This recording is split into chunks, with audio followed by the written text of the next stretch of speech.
Hey, I'm excited to be with you again today. Today we're going to talk about the impacts of trauma on marriage. And this is a really important topic because most of us have been through something in our life that has really affected the way that we think, the way that we feel, and the way that we behave in relationships. And trauma particularly can have great impact in a negative way and maybe even sometimes in a destructive way on our marriage. And so today I want to talk with you a little bit about those impacts and how you can identify if trauma is playing a role in your relationship. So stay tuned.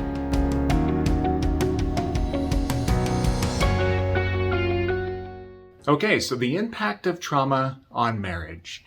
Now let's talk a little bit about what trauma is, right? When we say trauma, what are we referring to? And there's all kinds of trauma that an individual can go through, right? So trauma can be major life events that have happened in their life that really shape the way that they think, the way that they feel, the way that they behave. For example, a common one that many people share is the trauma associated with 9/11, right? When this event happened in our country, many individuals are able to look back at that time with some trauma response, right? So it can be big life events like that. Trauma can also be smaller events in our life.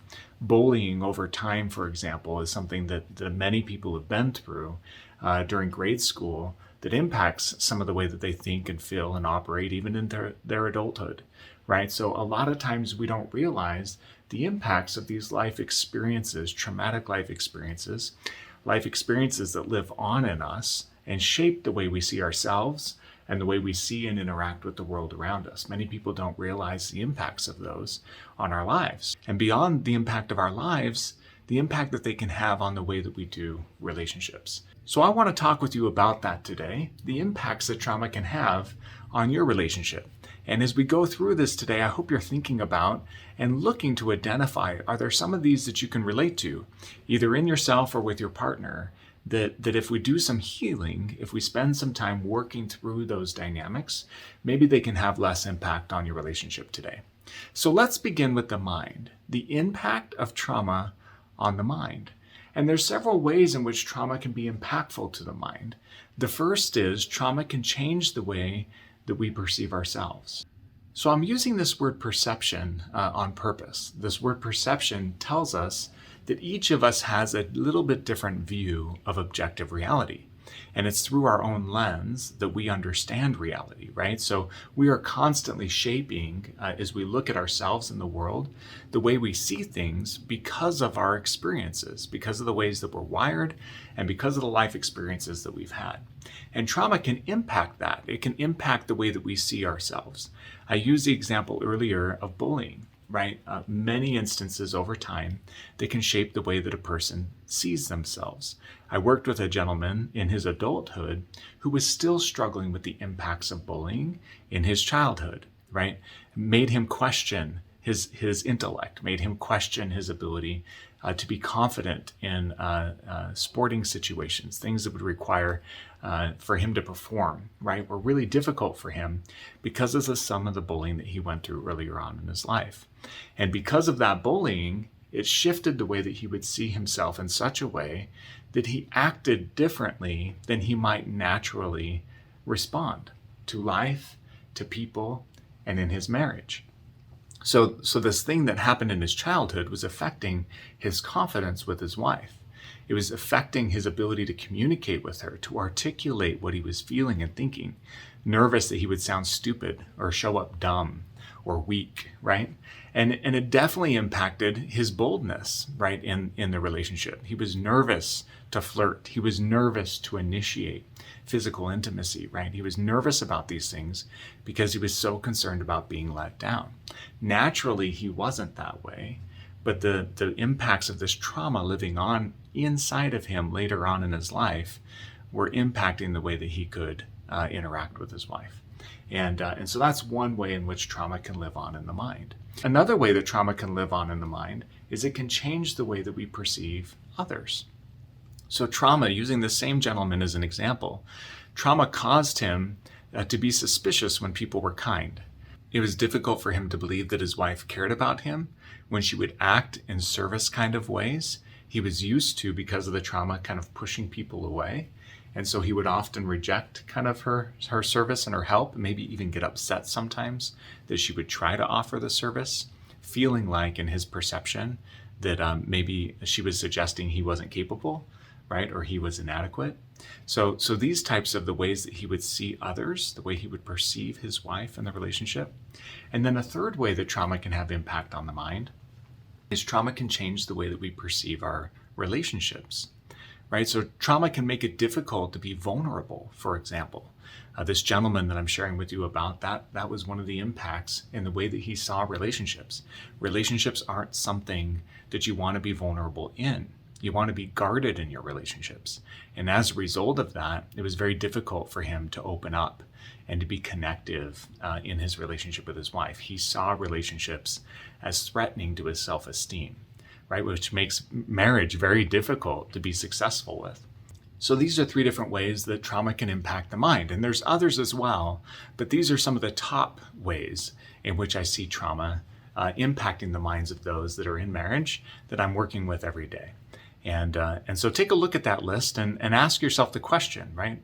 Do I have traumas in my life that are shaping the way that I perceive myself, or the way that I perceive others, or changing the way that I perceive relationships in general, right? Is trauma having an impact on my relationship in the way that I think in my marriage? Now, the second way that trauma can impact marriage is trauma can impact the way that we feel in marriage, right? It can have an impact on our emotional experience. So a first example of this I'll give is that trauma can numb our ability to feel in general.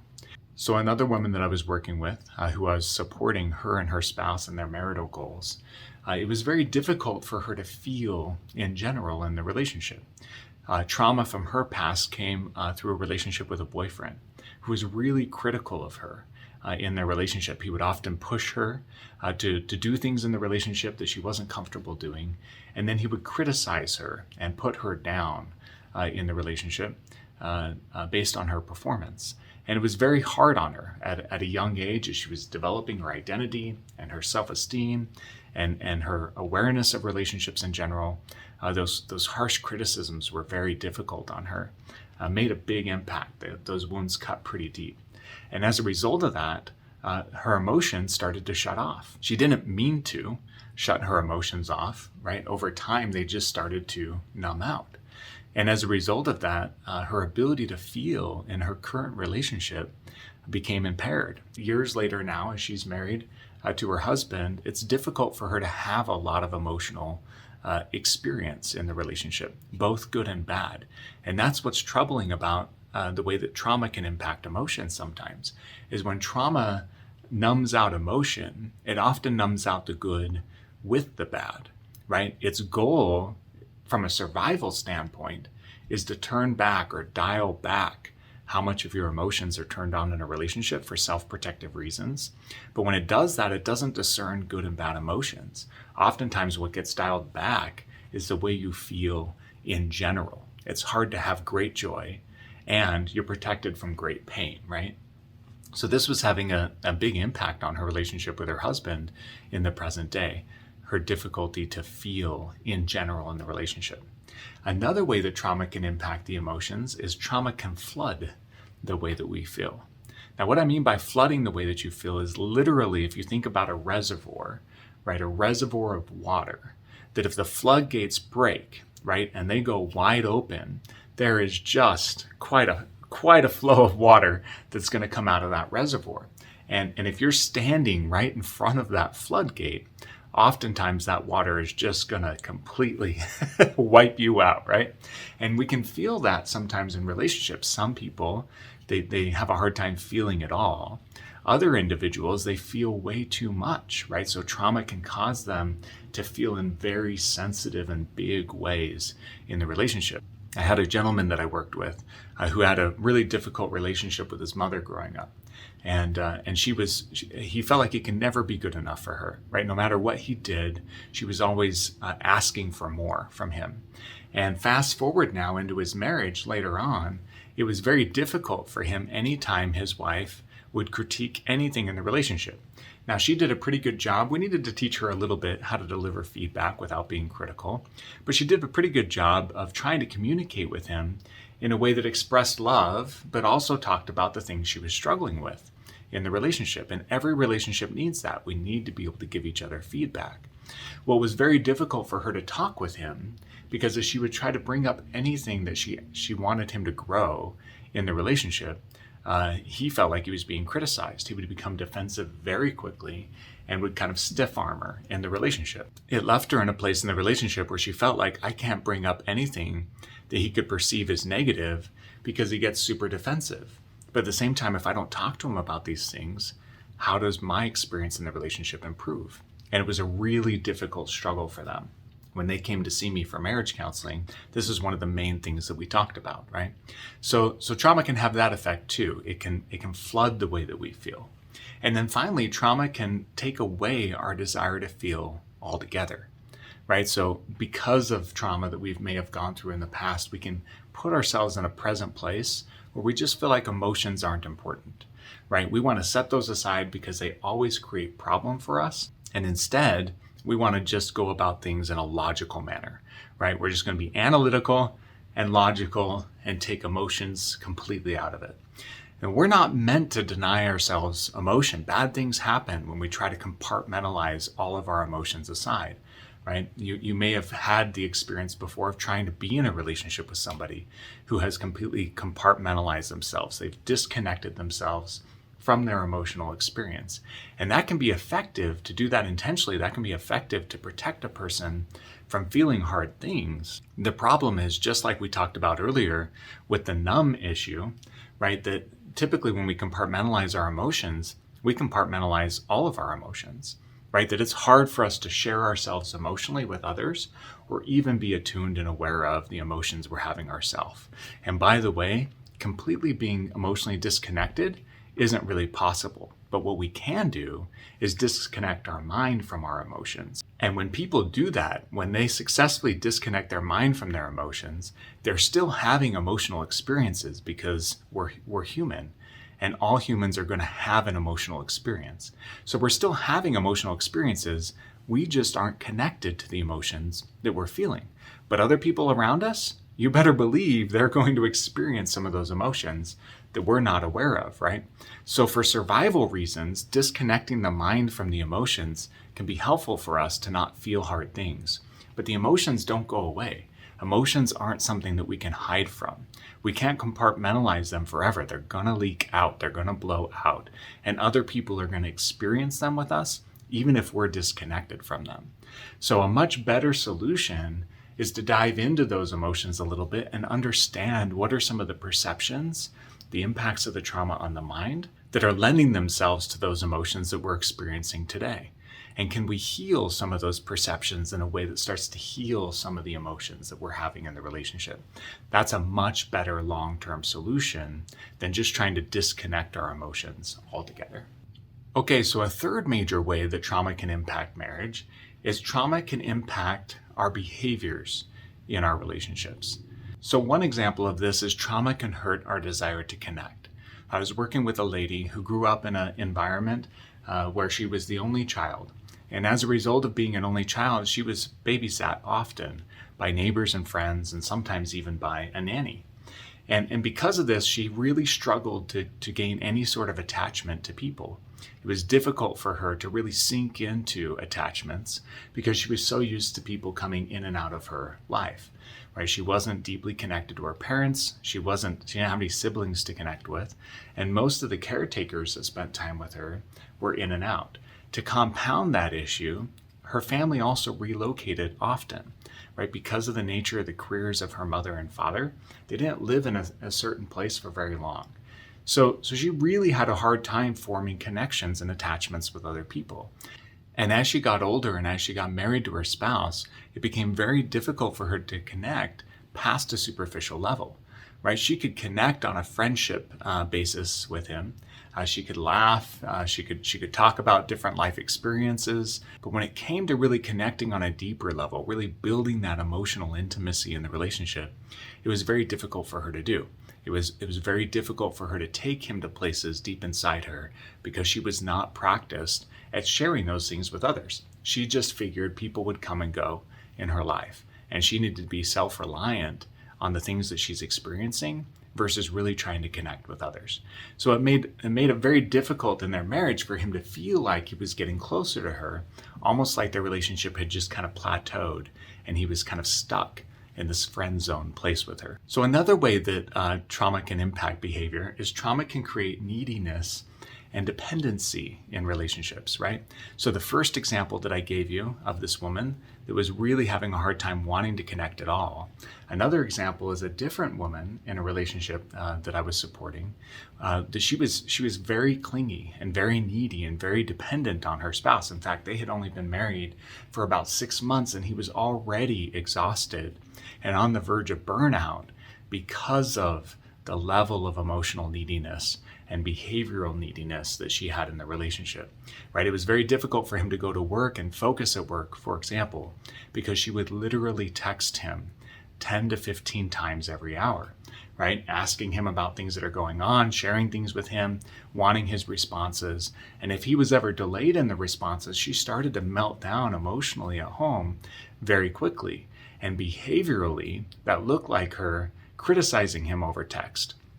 Sometimes she would pack up a bag and not be there when he would get home.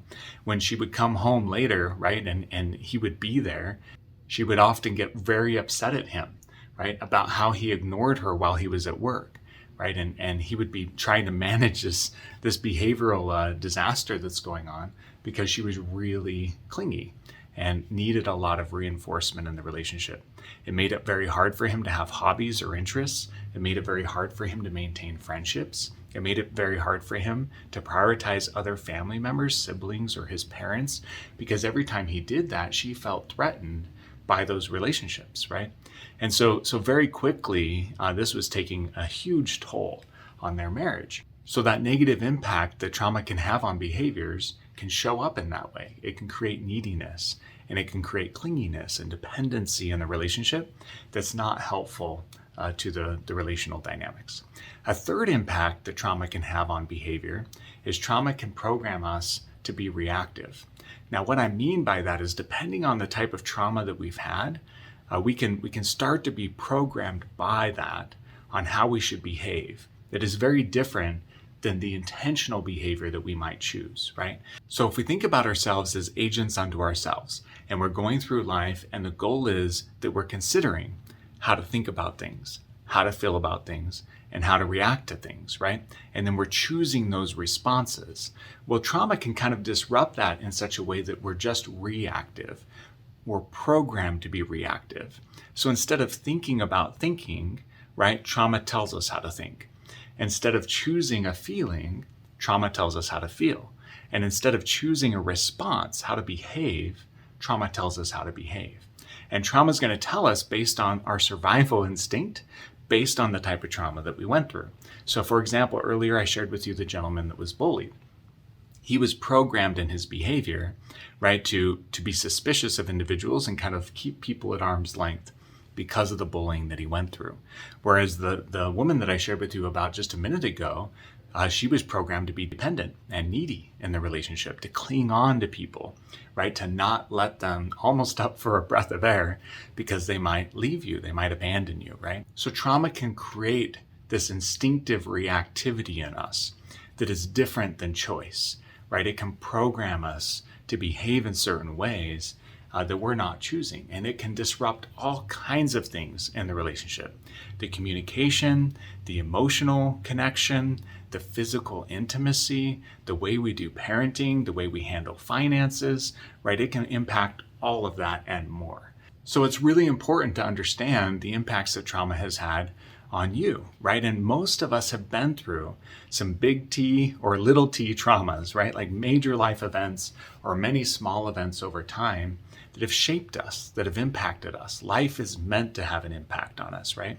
But we want to be in control of that impact. We want to be aware of that impact. And we want to be making intentional choices based on those experiences that we've had, that we're not just shaped by the experiences that we've had, but we use the experiences that we've had to shape ourselves intentionally, right?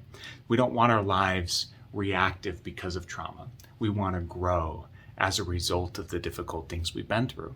And certainly when it comes to marriage, we want to pick the path that we travel, right? We want to control a little bit more our own destiny versus letting trauma define that destiny for us. So think about this in your own world. Has trauma impacted your mind? The way that you perceive yourself and others, the world around you, and relationships in general? Has trauma impacted the way that you feel, the emotions that you have inside yourself and in your efforts to connect with others? And is trauma affecting your behavior? Has it defined for you how to act, how to react, right? Is it controlling the way that you show up in relationships? Ask yourself these questions, and you can think about this with your spouse as well. Now, the good news is people can heal from trauma, and relationships can heal outside of trauma, right? The goal is for us to eliminate trauma in our lives. If there's something that's currently perpetuating trauma in our life, to try to eliminate that first. And then second, to take a look at what are the impacts that trauma's had on the way that we think, on the way we feel, and on the way that we behave, and move through some steps that can help heal those effects of trauma. So my next video, I'm going to talk more about that. I'm going to talk about some things that you can do in your relationship to help heal trauma. But between now and then, I would highly recommend you take a look at our video course on maintaining intimacy and sex. And the reason this video course is because I talk a lot about the emotional intimacy of relationships and the physical intimacy of relationships, the impacts that life experiences can have on our intimacy potential, and strategies that you can use to deepen that emotional and physical intimacy and break through some barriers that might be preventing it. The other video course that I would suggest is our Healing Betrayal Trauma video course. This video course talks a lot about traumas that you may have had in your past and past relationships that could be playing out in your relationship today and creating negative impact on your ability to connect with your partner in the here and now. The third video course that you might take a look at is our Beginning a New video course. And this one's all about, again, digging in a little bit deeper, some exercises that you can use to understand the impacts of past relationships on the way you think, feel, and act, and how those may be impacting your relationship today, and things that you can do to safeguard yourself against the impacts that that can have on your relationship today, right? To build a new relationship with intention instead of out of reactivity. So take a look at those video courses. In the comments below, let us know which principle we discussed today was most applicable to you. We love to hear that kind of feedback, and we hope that our content reaches you and others in a way that's meaningful. As always, it's wonderful to be with you. If we can ever be of assistance to you, don't hesitate to reach out. And between now and next time, we hope you have a wonderful day.